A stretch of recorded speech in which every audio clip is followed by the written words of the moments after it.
We are here in one of the most iconic places in the entire world, Pier 39 in San Francisco. Welcome to Concrete Talent. I'm Raphael.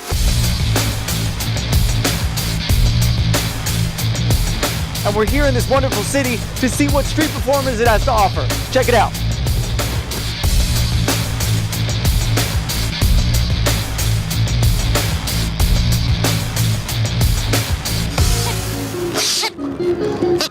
What's going on? So Silver Guardian, how long have you been out doing this? I would say off and on 20 years. 20 years. How has street performing changed in 20 years, or has it at all? Oh my God, it sucks now. It's like people have less appreciation, and getting tipped these days is like pulling teeth. So, What do you think changed? Was it the audience? Was it the city? What was it? well, the economy pretty much changed, and I guess due to the economy, the new generation of people, they don't have as much appreciation for performers like they used to. So, I mean, I think they're pretty much died off with the older generation. Are you somebody who just does this primarily for a living, or is there a day job that you have? No, I'm actually a contractor. I'm a web content coordinator for a local college in San Mateo, so this is like a secondary job, say. Very interesting. The Silver Guardian is not just this contraption over here that you built, right? Yeah. Mm-hmm. But there's also a voice that goes along with it. There's kind of sound effects that go along with it, so it's a whole show. Silver Guardian, you have a lot of people waiting to see you do your thing. Thank you very much for your time. We appreciate it. All right. He is what you call a contortionist. Truly. I am what you call a lucky man. You know, if you could do that, you'd be clapping. He means it. Yeah. She's actually the most talented one out of all of us. Literally. When she comes down from that, you guys make some real noise for her. That took her many, many years. Make some noise for her.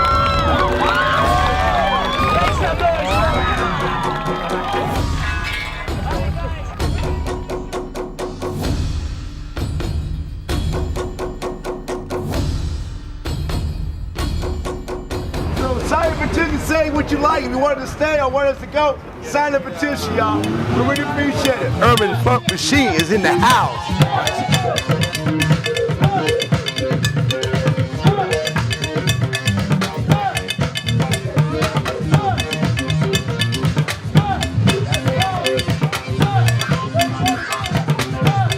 Now, Larry, let's go to you because you're on drums, but you don't have your drum set here today, right? You're on the buckets. Why the buckets and pants today? Well, because they're trying to ban me for performing on the street, so I'm not going to let them take my drums. They took the drum set once before. I said, no more. If they want to take something, I'm going to take these buckets. Because I always get replaced with buckets, but the drum set, no, forget that.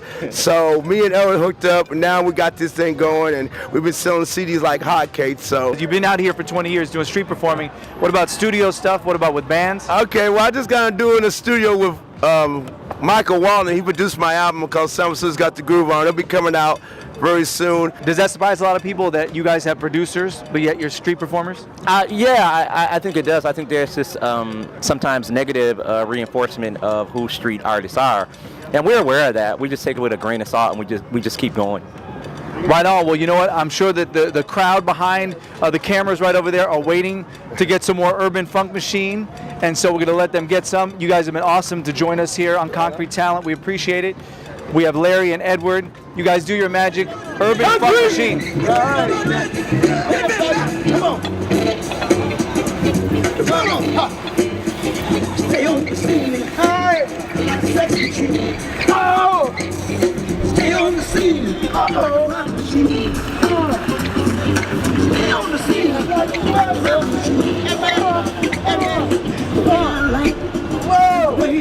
As an outsider myself, not being a street performer, it seems to me that other people coming by your act, wherever you're performing, and wanting to be part of the act or get attention would be the toughest thing that you could face being a performer here on the street. And as you can see with our James Brown over here, that's what's going on. And I'm pretty sure with our dueling James Brown situation behind me, that the guy who showed up, who's not really the street performer, had no idea that he would turn into a street performer when he woke up this morning. So you can see this is what happens, and this is how tough it is. You know, it's not always glamorous to be a street performer.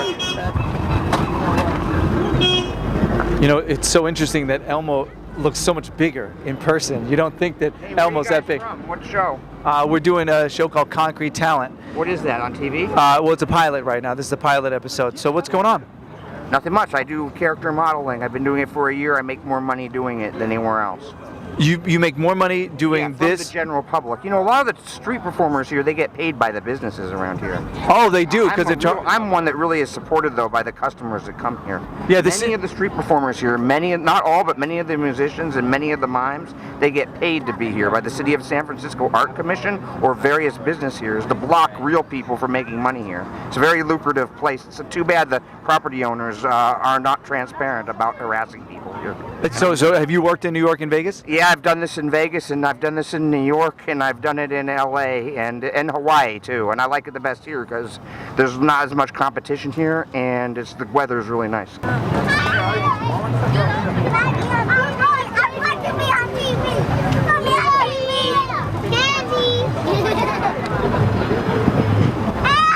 A little behind the scenes here, I got to tell you, it's so surreal to have a serious conversation with someone wearing an Elmo suit. It was very odd, just to let you know.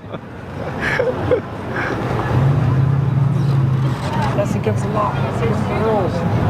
Oh, that's...